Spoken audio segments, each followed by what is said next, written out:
আমি টুপি পরে আছি বলে ভাববেন না আমি মুসলিম ঘরের ছেলে, আমি নিজে হিন্দু। এই যে টুপিটা খুলে বলছি, মুখটা দেখে নিন ভালো করে আর দেখিয়ে দেবেন। যারা ভাবছে বাংলায় হিন্দু মুসলিমে বিভাজন করবে তারা মূর্খের স্বর্গে বাস করছে। আর যারা এই কথা বলছেন, আমি জানি না তিনি কোন হিন্দুর, আমাদের হিন্দুদের অনেক ভাগ আছে, তিনি ব্রাহ্মণ না কায়স্থ না শূদ্র না তেলি আমি জানি না।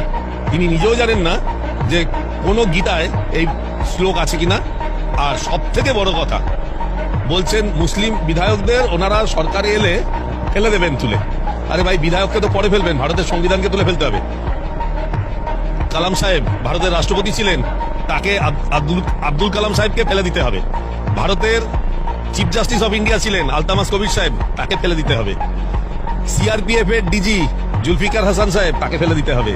হাইকোর্টের জাজ শামসুদ্দিন আহমেদ সাহেব, তাকে ফেলে দিতে হবে। আর সর্বোপরি উনি যে দলে এখন অবস্থান করছেন, সেই দলের ডেপুটি স্পিকার, যারা ওই দলটাকে জন্ম দিয়েছে, নাজমা হেপতুল্লাহ, তাকে ফেলে দিতে হবে। সেই জন্য উনি নিজেও জানেন না উনি কি বলছেন। ভগবানের কাছে, আল্লাহর কাছে, সবার কাছে প্রার্থনা করি ওনার সুমতি হোক, আর কিছুই বলবো না।